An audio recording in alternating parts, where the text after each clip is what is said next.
Bueno, como dije, ¿verdad? Esta es la tercera carta o epístola de Juan. Es el documento o la carta más corta de todo el Nuevo Testamento, por lo menos en el lenguaje original. Yo quiero hacer con esta carta lo mismo que hice con la anterior. Yo quiero dividirla en tres para ser consistente y guardar una cierta armonía. La salutación, el mensaje y la conclusión o despedida. Esta carta es una carta muy personal. Es personal de dos maneras diferentes, si pudiéramos decir. Por un lado, fue dirigida a una persona en particular, identificada por su nombre. En segundo lugar, en esta carta, Juan menciona dos otros nombres en adición al destinatario, de quienes él tiene algo que decir en particular. De manera que es una carta muy especial.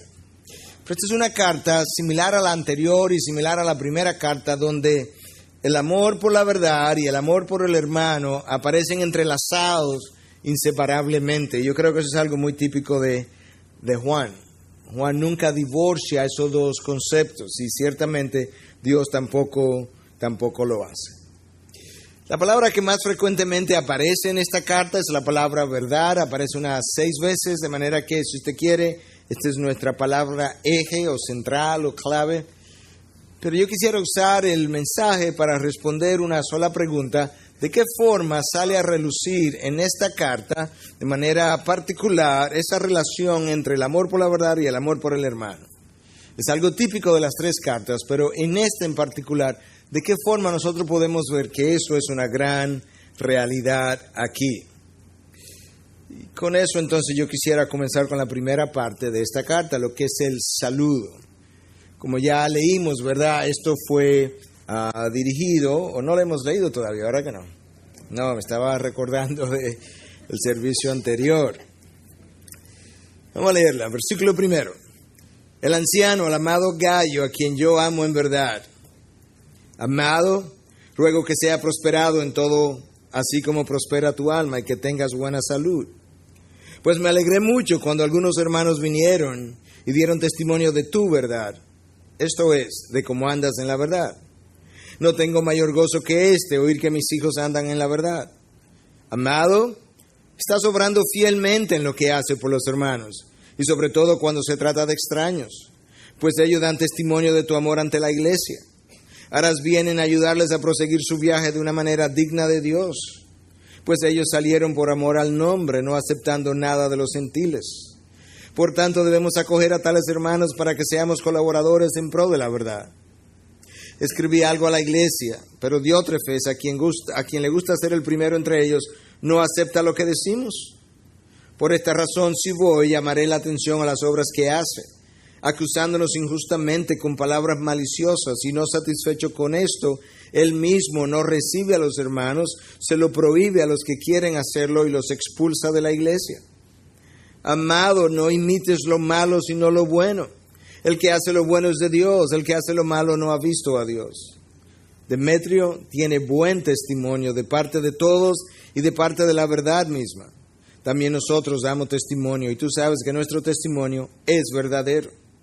Tenía muchas cosas que escribirte, pero no quiero escribírtelas con pluma y tinta, pues espero verte en breve y hablaremos cara a cara. La paz sea contigo, los amigos te saludan. Saluda a los amigos, a cada uno por nombre. El destinatario entonces de esta carta, no hay duda de que es Gayo, a quien Juan identifica como amado. Pero el autor de la carta es Juan mismo, quien se identifica como el anciano, igual que él hace con la carta anterior. Esta persona de nombre Gayo es difícil de identificar o de saber quién fue exactamente. El nombre aparece en 4 otras ocasiones en el Nuevo Testamento. Aparece en Hechos 19:29, en Hechos 24, en 1 Corintios 1:14, en Romanos 16:23. Y en cada uno de esos casos, esa persona de nombre Gayo, que no es la misma persona todo el tiempo, aparece en relación con los viajes de Pablo. Pero nosotros no podemos saber si uno de esos Gayos de Pablo es el mismo Gayo de Juan. Y sobre todo porque aparentemente este era el nombre más común en todo el Imperio Romano. De hecho, una de las autoridades en esta carta, de nombre Plummer, escribiendo a principios de los años de 1900, dice que Este era el nombre más común en todo el imperio romano. Pero independientemente de cuál fuera, este es un individuo que Juan identifica como el amado, agapetos. Es alguien a quien Juan aprecia y él se refiere a esta persona en el versículo 1 como el amado, en el versículo 2, en el versículo 5, lo cual nos deja ver que ciertamente Juan guardaba una estrecha relación y un gran aprecio por él. Ahora nota que cuando Juan dice o cuando Juan se refiere a Gayo como el amado, nota cómo él lo dice, el amado en la verdad. El texto que yo leí dice simplemente el amado en verdad, pero el original dice el amado en la verdad. Y esa es la relación que yo quiero que veamos en estas 3 cartas de Juan, y en particular en esta, y es que el amor por la verdad siempre resulta en un verdadero amor por el hermano de una forma entrelazada, y Juan destaca eso continuamente.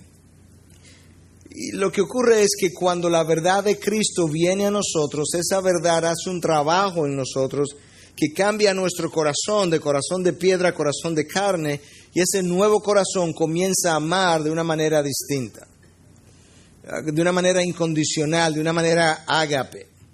Hasta ese entonces nosotros amábamos o hemos amado, quizás todavía lo estamos haciendo, de una manera conveniente, de una manera cómoda, de una manera interesada. Te amo hasta que me hagas sentir mal y entonces ya no te amo igual o te dejo de amar. Y sin embargo, cuando tú revisas la vida de Jesús, ¿cuántas veces sus discípulos no le hicieron sentir mal? Y sin embargo, Cristo les amó hasta el fin. Es esa clase de amor que está supuesto a brotar, a surgir en nosotros como fruto de la verdad que ha sido sembrada en el corazón nuestro, en nuestro interior. Y entonces Juan una vez pasa de llamar a Gayo el amado, le dice, ¿sabes qué? He oído que que tu alma prospera y de que caminas en la verdad, y yo no tengo ningún otro gozo mayor que el saber que mis hijos andan en la verdad. Wow, ¿te imaginas que lo mejor que Juan podía escuchar acerca de uno de sus discípulos es saber que aquella persona que tú discipulaste hace 10 años, él está todavía caminando en la verdad? Y decíamos el domingo anterior que caminar en la verdad es vivir controlado por la verdad, no controlado por mis emociones, no controlado por mis sentimientos, no controlada por mi agenda, pero controlado por la verdad de Dios. Eso es vivir en la verdad. Y Juan dice, Gayo, he oído que tú estás caminando, andando en la verdad, y yo no tengo un mayor gozo que el saber que mis discípulos permanecen en ella.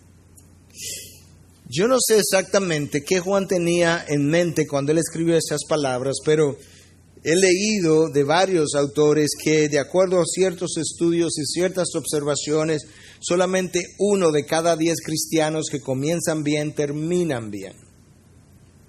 Yo no sé si esa es la proporción, pero independientemente de que sea o no, la realidad es que no es la mayoría que comienza bien y termina bien, y quizás es esa una de las razones por la que Juan dice, wow, cuánto me alegro cada vez que oigo que este hijo mío todavía está en la verdad, que todavía va caminando bien por el camino de la verdad. Y eso es algo que él menciona de esa forma literal en el versículo 4. ¿Qué es lo que la verdad hace en nosotros? ¿De qué manera es que nos ayuda cuando comenzamos a amar el otro de esa manera? Yo creo que la verdad que está en ti, que es la misma verdad que está en mí, cuando yo llego a amar la verdad que mora en ti, eso es mi mejor antídoto en contra de cualquier cosa que yo quisiera hacer en contra tuya. ¿Por qué? Porque el amor que tengo, que profeso por la verdad que está en tu interior, no me permite tener celos, envidias contra ti, no me permite lujuriar contra ti. ¿Por qué? Porque amo lo que tú posees en tu interior, que Dios también ha puesto en mi interior. De manera que ese es nuestro mayor freno a nuestras pasiones. Y Juan dice, cada vez que oigo que alguien todavía está caminando en esa verdad, wow, cuánto me alegro. Ese es su saludo, esa es su introducción, su salutación.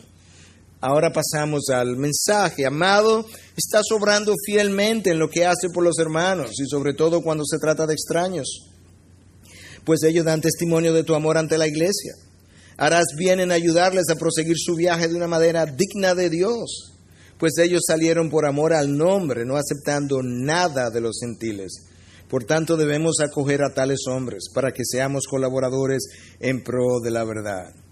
Juan ahora pasa a elogiar la obra de Gayo. Ya no la verdad que está en él, sino de qué forma esa verdad está manifestándose en un buen obrar. Y le dice entonces, he oído que tú cuidas de los hermanos que llegan hasta ti y tú eres hospitalario con ellos, pero incluso, Gayo, he llegado a escuchar que tu hospitalidad va más allá de aquellos a quienes tú conoces, sino que tú eres hospitalario incluso con extraños. En el original, en el griego, la palabra la palabra hospitalario es una palabra compuesta de dos vocablos e implica precisamente eso,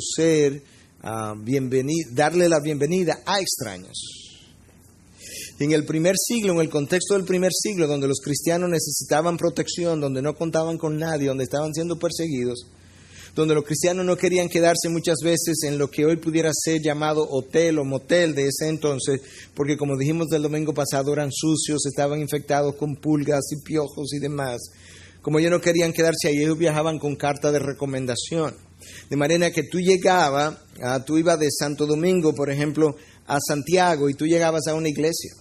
Y tú llegabas a una iglesia con una carta y buscaba al pastor o a los ancianos, le decía, yo soy fulano de tal y traigo una carta de recomendación de parte de mi pastor, y esa iglesia tenía la responsabilidad de buscarte hospedaje entre ellos.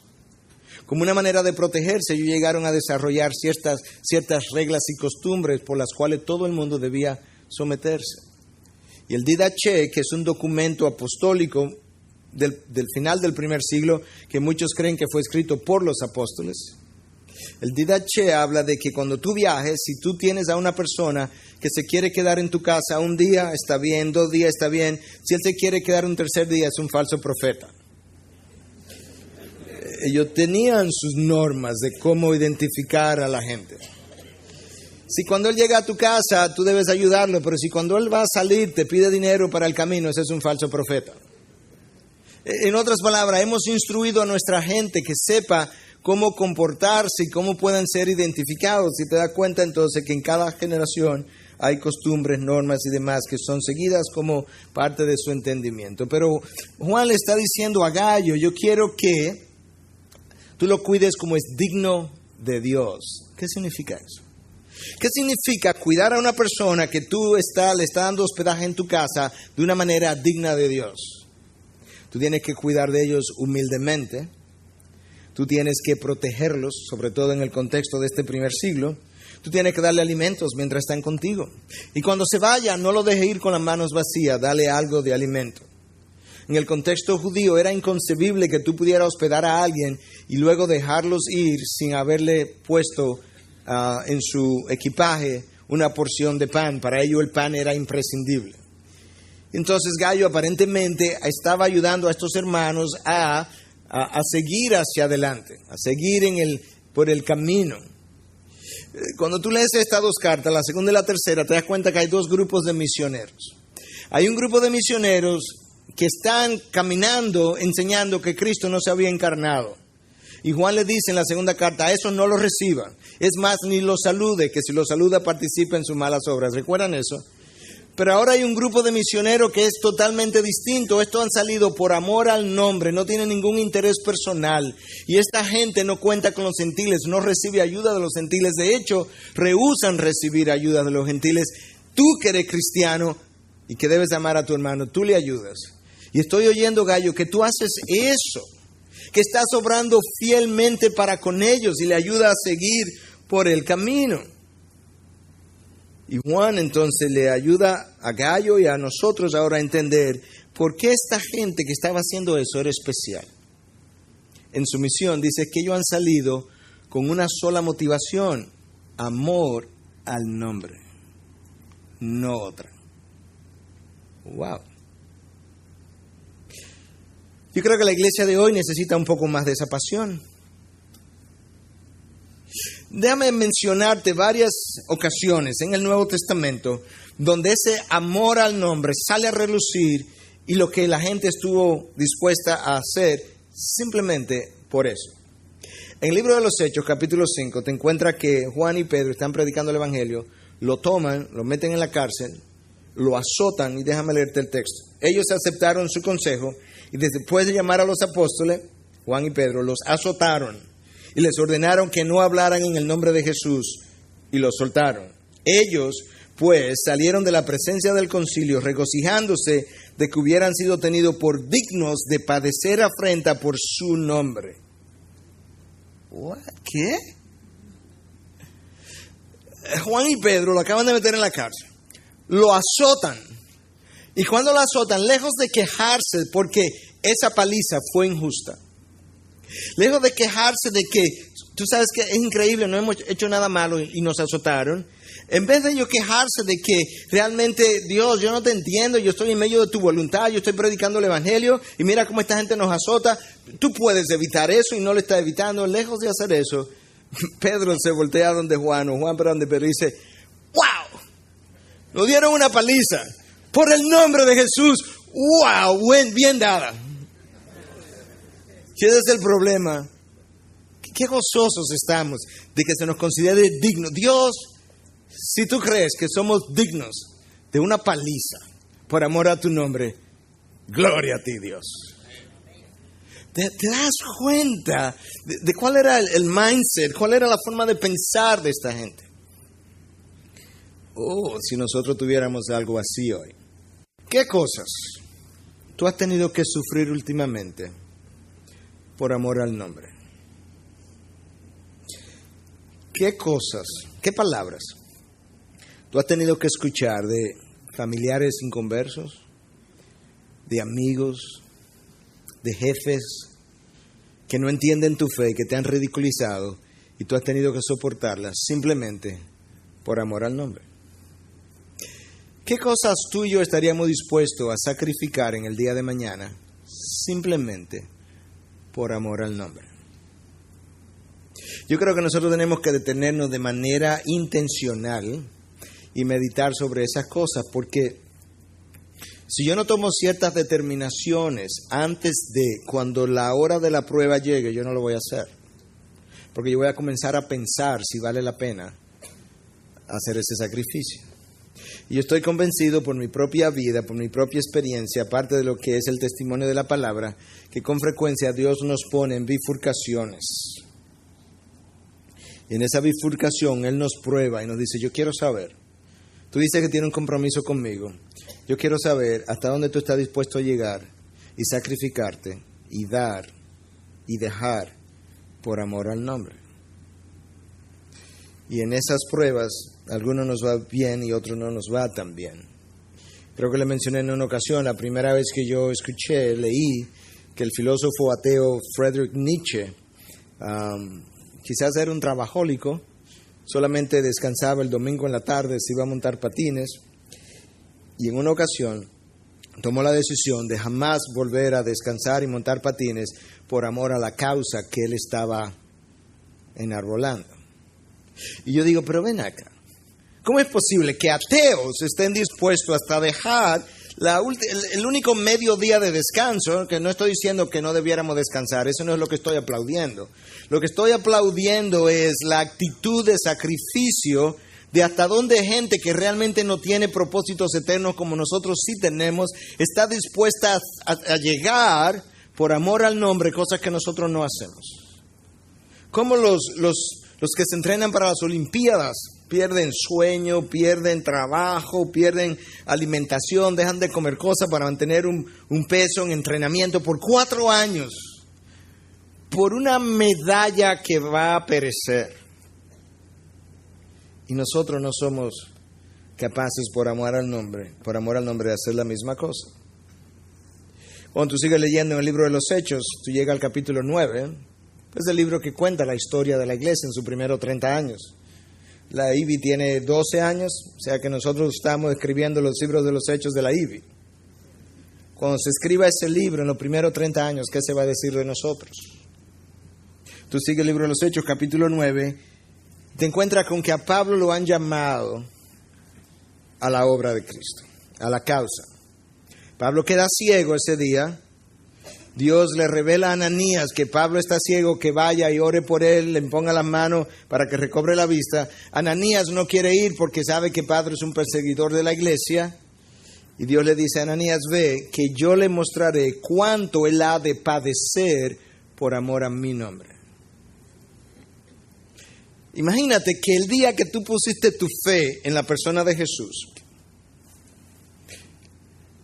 en el momento que te dice, wow, gracias Dios por esta nueva vida, una voz viene del cielo y te dice, Miguel, Miguel, dime Señor, te voy a mostrar cuánto tú has de padecer por amor a mi nombre. Es como que el gozo tuyo, wow, va de, wow, que yo voy a padecer. Pues yo acabo de poner mi vida en tus manos, precisamente. Hay algo que tienes que entender, Miguel. El llamado a mi causa es un llamado al sacrificio desde el día número 1. Es un llamado a dejar desde el día número 1.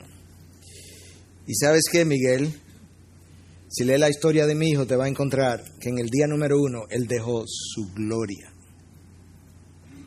Lo dejó todo. Dejó lo más preciado. Mi hijo no comienza sin haber renunciado a todo. Pero se nos olvida eso. Se nos olvida que aquellos de nosotros que hemos sido llamados al ministerio tenemos esa obligación de parte de Dios. Seguimos leyendo. Tuvimos en Hechos 5, Hechos 9, Hechos 15 ahora, versículo 26, hablando de Pablo y Bernabé. Se nos dice que ellos estuvieron dispuestos a arriesgar sus vidas por causa de su nombre. ¿Cuántos de nosotros? Yo no veo sin lente. Casi no oigo sin lente, pero ¿cuántos de nosotros hemos tenido la oportunidad de arriesgar nuestras vidas por el nombre de Jesús? Levantemos la mano si hay alguien aquí que ha arriesgado. En el culto anterior hubo 2 personas, de manera que hay algunos. A mí no me ha tocado. En este a nadie. Ok. Pablo y Bernabé dijeron, estamos dispuestos. Y lo hicieron. Si nosotros estuviésemos en los zapatos de Pablo y Bernabé, ¿cuál sería nuestra respuesta, nuestra motivación? ¿Has estado tú cerca de eso? ¿Qué es lo máximo? ¿Qué es lo máximo que al día de hoy Dios te ha pedido que renuncies? No vamos a preguntar eso de manera audible, pero piensa ahí un momento. Porque lo máximo que Dios Padre le pidió al Hijo que renunciara fue a su propia vida, de manera que Él murió en una cruz. Y cuando Dios nos pide renunciar a algo, y yo lo encuentre muy alto, tú mira la cruz. La contempla y dice, ¿por qué no a mí? Tú sigues leyendo, llega a Hechos 21. Pablo va camino a Jerusalén, el Señor le ha revelado a Pablo lo que le espera. Y el Señor también se lo reveló al profeta Agabo, y ahí hay 4 profetisas, hijas de Felipe, que están escuchando cuando Agabo dice que a Pablo lo van a atar en Jerusalén y que le esperan prisiones, y comienzan a llorar. Y Pablo le dice, ¿sabes qué? El Espíritu de Dios no me ha revelado nada con relación a mi ida a Jerusalén, excepto que me esperan cadenas y prisiones. Paren de llorar. Que a ustedes no le han revelado nada nuevo que yo no supiera.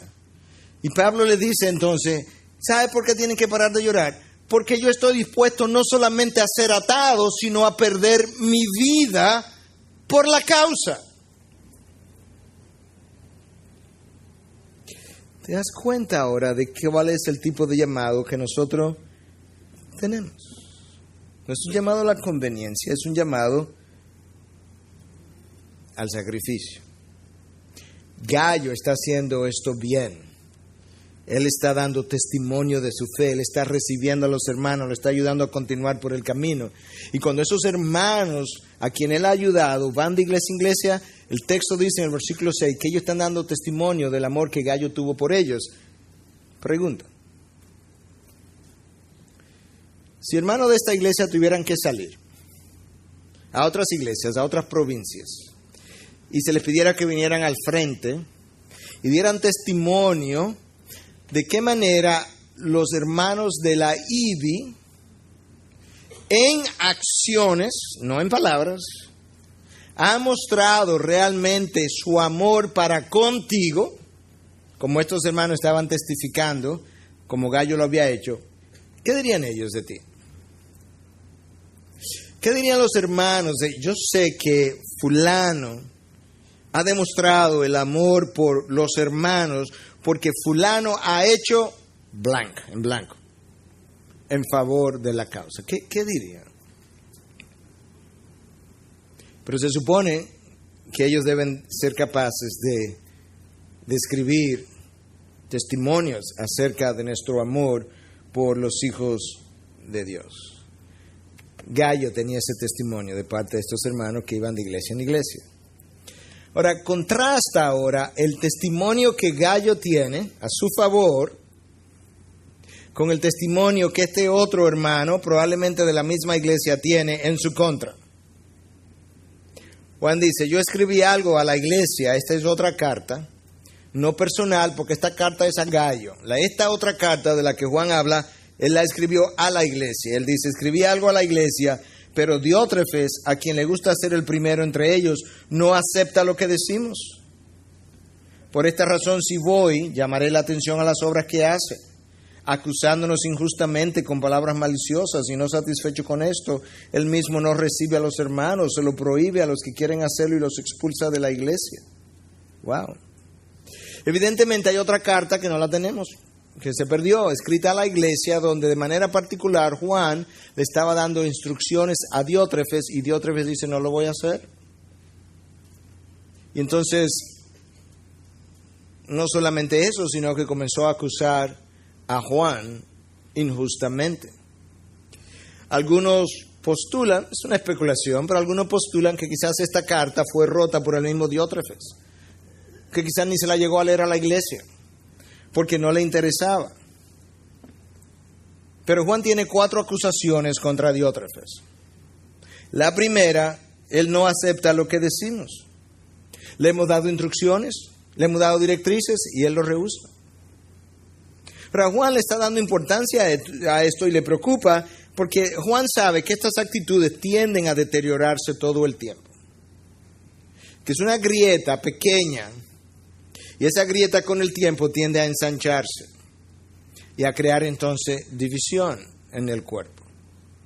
Y si hay algo que nosotros vemos que el Señor ataca continuamente de manera severa, es la posibilidad de esas divisiones por el daño que su iglesia sufre. Daña el nombre de la causa, el nombre de Cristo, daña a los hermanos, daña la efectividad del evangelio que la iglesia proyecta hacia afuera, y por eso Dios es muy cuidadoso cuando tiene que ver con esto, porque esas divisiones le dan una mala reputación a lo que es su nombre. Ahora, en el mismo versículo donde Juan revela que Diótrefes no acepta lo que decimos, Juan revela la razón por la que Diótrefes no acepta lo que decimos. Juan dice, Diótrefes le gusta ser el primero entre los hermanos. ¿Cómo se llama eso? Orgullo. Esa es la razón. O sea, Diótrefes no acepta lo que decimos porque su orgullo se resiste. Diótrefes no ha aprendido la lección. Diótrefes no ha entendido de qué es que se trata una vez tú firmas dentro de este ejército celestial. Cristo lo reveló, pero yo creo que muchos de nosotros lo hemos olvidado, o lo leemos, o no nos interesa recordarlo, o tenemos un poquito de amnesia espiritual. Pero en Mateo 20, 25 en adelante dice, pero Jesús llamándolo junto a sí dijo, sabéis que los gobernantes de los gentiles se enseñorean de ellos y que los grandes ejercen autoridad sobre ellos. No ha de ser así entre vosotros, sino que el que quiera ser entre vosotros, quien quiera entre vosotros llegar a ser grande, será vuestro servidor. Esto es para Diótrefes ahora. El que quiera entre vosotros ser el primero, será vuestro siervo. Así como el Hijo del Hombre no vino para ser servido, sino para servir. Perdón, Diótrefes no había aprendido lo siguiente. El día que Dios nos llama a ser parte del ejército es un llamado al sacrificio, a la renuncia. Pero el día que Dios te llama a ministrar, a ser parte de su equipo ministerial, sus demandas de sacrificio aumentan por encima del resto. Hasta el punto que cuando llegas a Jesús, Él da su vida. Así es como aumentan. Cristo dijo, el Hijo del Hombre, yo no vine a ser servido. De manera que los que somos llamados a ministrar, tomamos el plato y le decimos a la congregación, ustedes se sirven primero, de lo que sea. Nosotros vamos de último. Y eso no es comida, eso es en todos los ámbitos de la vida. ¿Por qué? Porque si queremos ser primero, tenemos que ser los últimos. Y eso es una lección que Diótrefes no había aprendido y que nosotros tenemos que recordar todo el tiempo.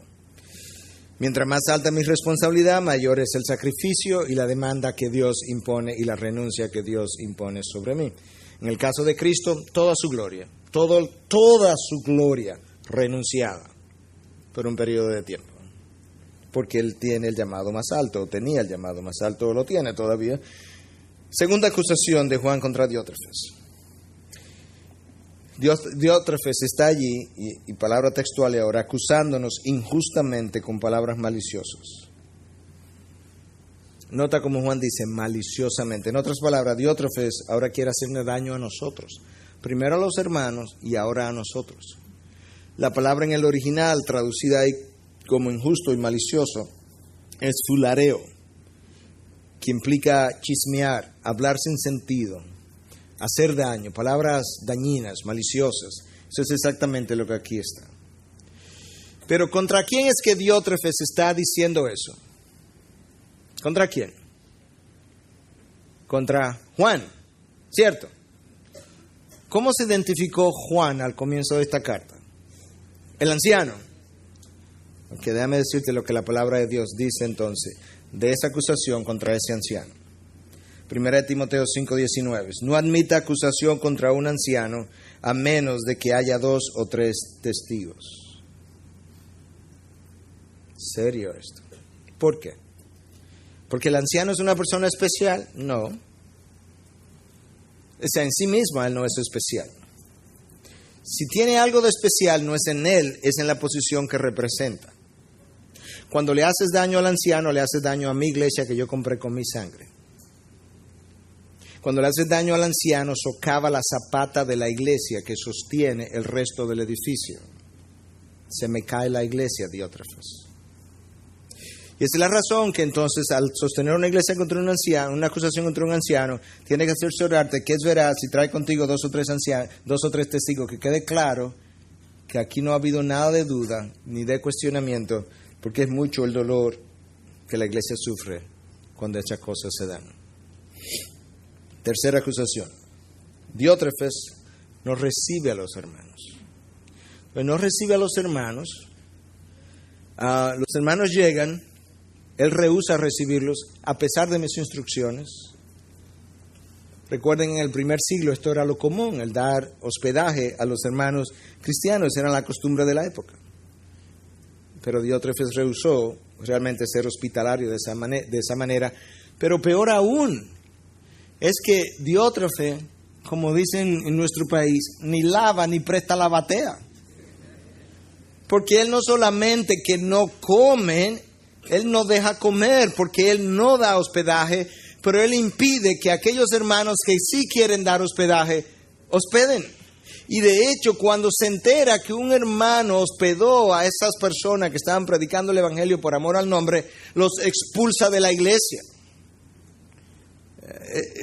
Diótrefes es un controlador, es un déspota. ¿Te das cuenta entonces cuánto daño este hombre estaba haciendo a la iglesia? Y Juan dice, si yo voy, yo le voy a llamar la atención. ¿Para qué tú crees, según las autoridades en estos textos, qué tú crees que en el contexto del primer siglo implicaba llamarle la atención? Porque eso es lo que Juan dice, si yo voy, le llamaré la atención. Bueno, cuando algo había afectado a la iglesia, la atención se llamaba enfrente de la misma iglesia. De manera que lo que Juan está diciendo es, yo lo voy a parar enfrente de la iglesia y yo le voy a llamar la atención, lo voy a reprender enfrente de la iglesia. Eso fue lo que Pablo hizo con Pedro. Cuando Pedro comenzó a comportarse hipócritamente, resulta que eso estaba dañando la iglesia. Y entonces Pablo, enfrente de todos, dice el libro de Gálatas, paró a Pedro y le dijo, tú eres un hipócrita. Y le explicó por qué estaba siendo hipócrita. De manera que esta era la costumbre. Si es privado, lo hacemos en privado. Cuando algo es público, tenemos que confrontarte públicamente. Y eso fue lo que Pablo hizo con Pedro. Esto es lo que Juan dice que él va a hacer si él llega allá. Y entonces, hacia el final, dice, amado, no esté copiando lo malo. Oye, como lo dice en el versículo 11, amado, no imites lo malo, sino lo bueno. El que hace lo bueno es de Dios. El que hace lo malo no ha visto a Dios. Hermano, las cosas se copian, lo malo y lo bueno. Lo malo se copia y se esparce más rápido que lo bueno. Yo ilustraba esto esta mañana. Tú siembras grama, lo que nosotros llamamos grama buena, y antes que la grama haya prendido, antes que la grama buena que tú pusiste haya cogido color, ya la hierba mala está ahí verdecita. Cuando deja de llover, tu grama buena comienza a secarse 2 o 3 días después, la hierba mala, verde, verde, verde. Es como que la sequía no es con ella. Así son las malas costumbres. Son más duraderas, se esparcen más rápido. Cuando dice, amado, eso no es de cristianos, por Dios, no imite lo malo. Imita lo bueno, lo que es de Dios, lo que a Dios le complace, lo que a Dios le honra. Deja eso. ¿Viste el testimonio de Gallo? El testimonio de Diótrefes. Escucha este otro testimonio, porque aquí hay otra persona más. Demetrio tiene un buen testimonio. ¿Quiénes hablan de Demetrio? De parte de todos y de parte de la verdad misma. También nosotros damos testimonio y tú sabes que nuestro testimonio es verdadero. Oye lo que Juan le está diciendo a Gallo, porque él está escribiendo a Gallo. Demetrio, al igual que tú, tienes un buen testimonio, no de parte de algunos, no, de parte de todos.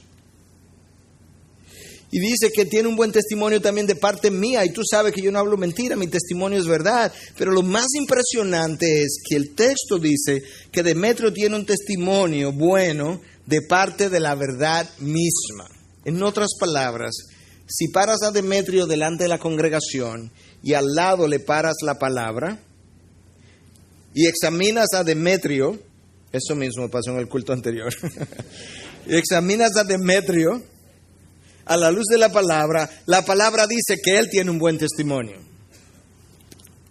Eso es impresionante.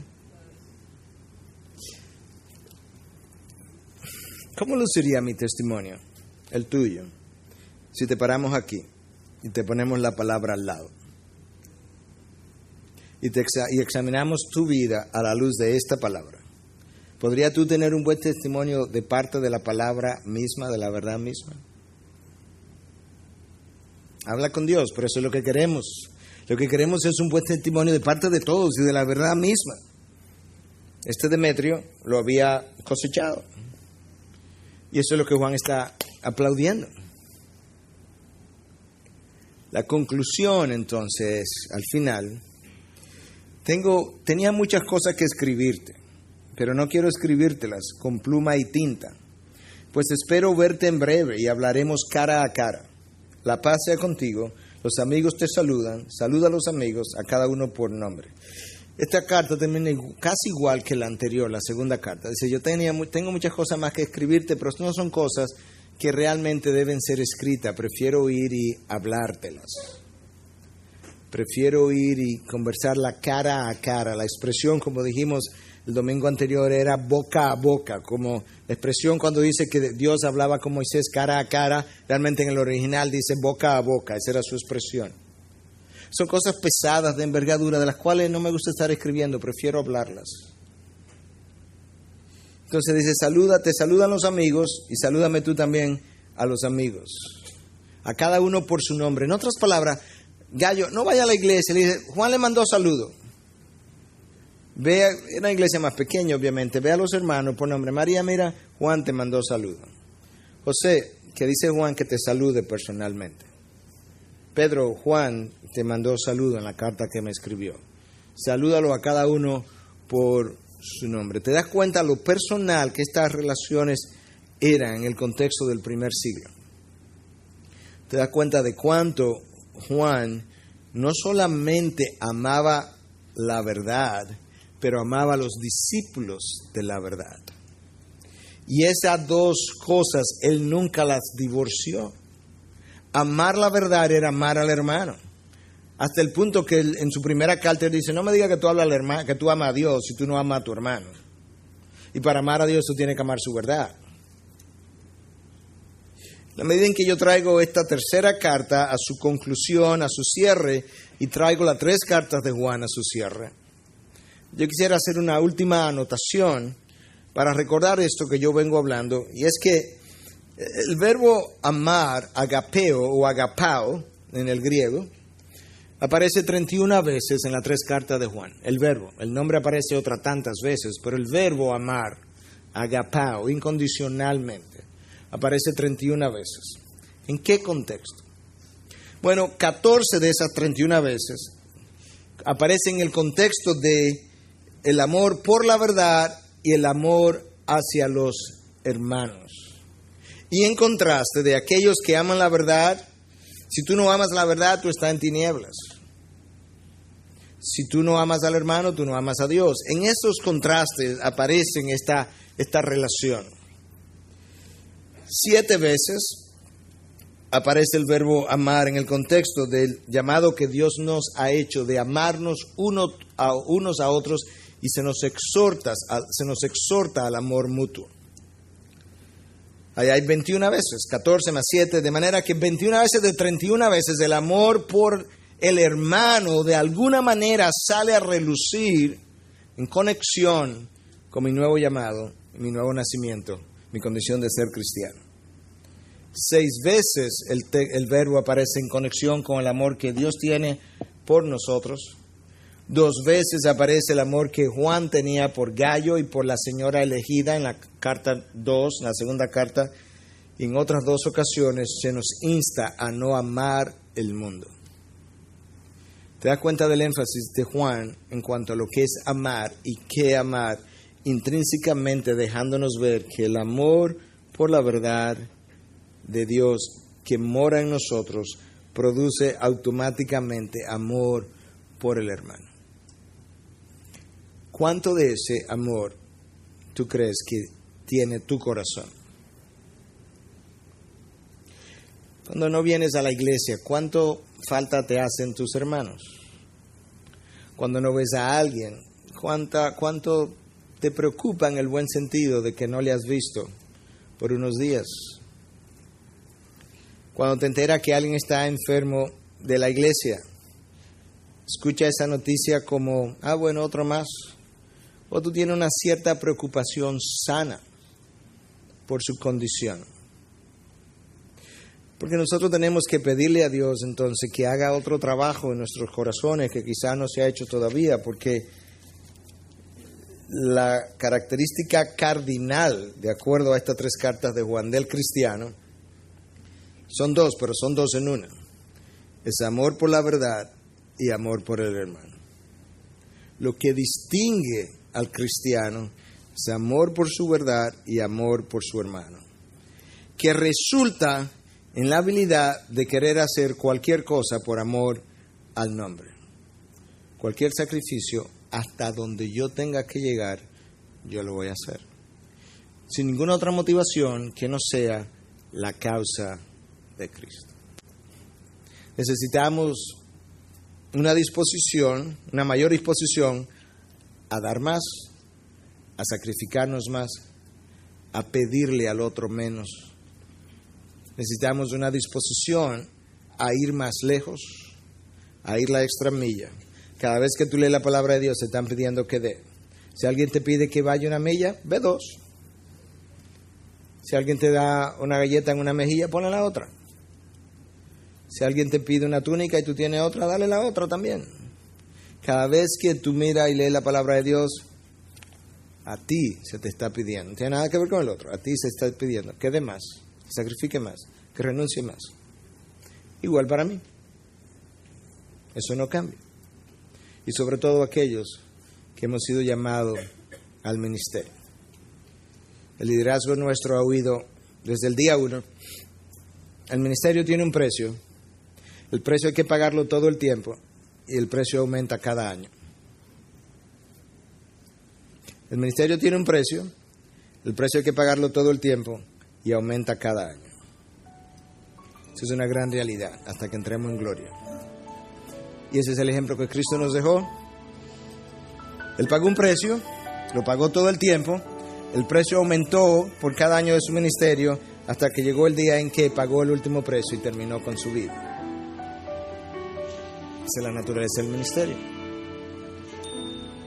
Tenemos que conocer la naturaleza del ministerio quizás antes de ingresar a él, para saber entonces hasta dónde vamos a dar.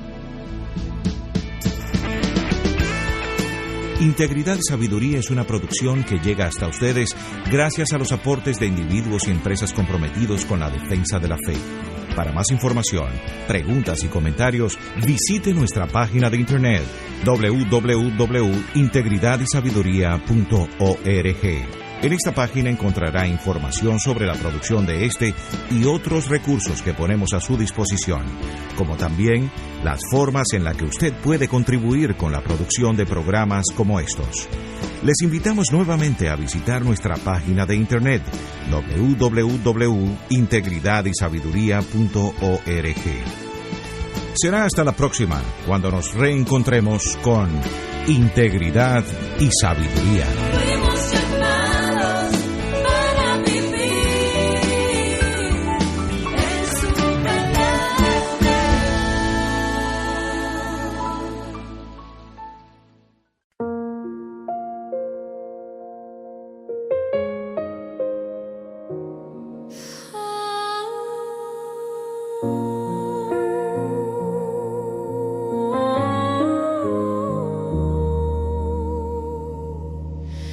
The tide flows clear beneath the moon, a silver path, a gentle tune. Each wave reflects the sky above, a mirror of my endless love. Through shifting sands and whispers low, the currents guide where I must go. Every ripple, soft and wide, carries dreams upon the tide. In the crystal tide, I find my way through the night into the day. Every shadow, every light leads me closer through the night, floating free. The waters gleam, guiding me through every dream. Beneath the stars, the ocean glows.